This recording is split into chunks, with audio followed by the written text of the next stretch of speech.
Timur, can we speak about the piece, which is very special? Thank you. So, what was your aim? What did you want to do? So this is a real tree in the Peruvian Amazon that I tried to recreate as faithfully as I could, one to one. And I think I really wanted to remind people that there are these extremely beautiful, pristine habitats and places that are still left in the wild, but unfortunately they're very fragile still. And when I went there, when I go there, I'm trying to go there every year. Where is it? In the Peruvian Amazon, in Peru. Ah, in Peru. Yeah. Okay. And I'm going there year after year, but they're building roads, they're trucking giant trees out of the woods 24/7. And in the last couple of years, you can smell forest fires, and there's ashen leaves that are falling down. Wow. So what I really want to communicate is these special places still exist for now, but they're in danger, and I just want to remind people that what a treasure they are, and that we need to somehow protect them. But so how did you manage to recreate it? You cast something? I 3D scanned the tree.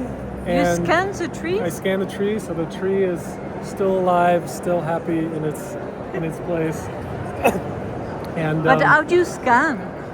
I use a photogrammetry process, which is basically taking a lot of photos from different angles. Okay. And then digitally, that's turned into a 3D model.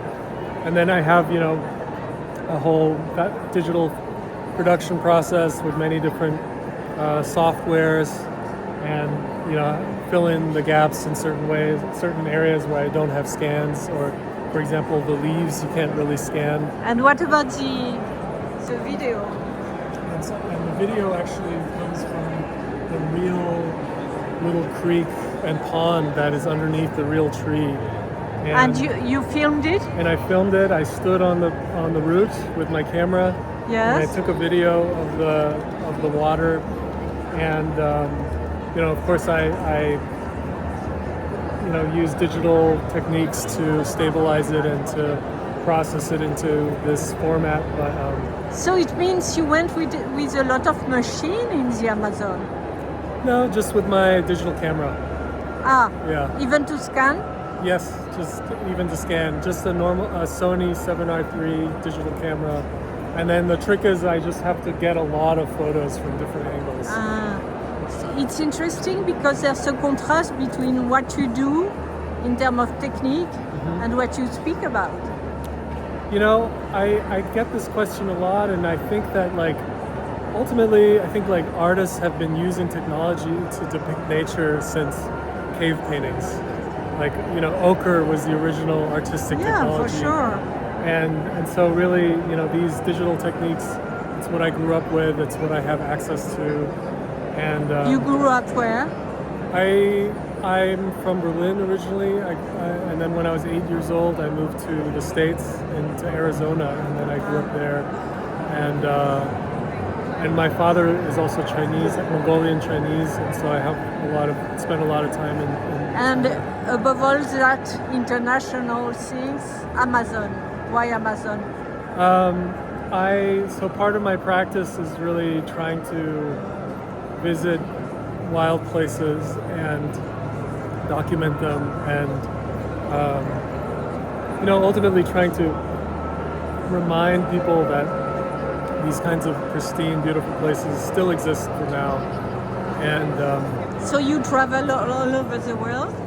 I'm traveling to different places sometimes, and the last few years my work was mostly coming from Western China, Si-Qin, and I did a lot of scanning trips there, and then now I think the next few years I have enough material. I'm doing Peruvian Amazon.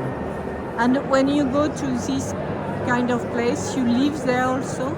You spend time? I or- spend time there, yeah. And you meet some local people? And I know some local people, exactly. And That's a real experience, right? yeah, I think it's, I'm trying to really understand the character of these places. And I think, all these places are so unique, and and I love that difference between like what people think of nature versus the real thing, or like how someone imagines what a tree looks like versus what a real tree can look like. And yeah, that's What I'm is it? trying- What is it made of? Steel, stainless steel. Wow! It's an edition. It's not an edition. It's unique. Merci beaucoup. Thank you.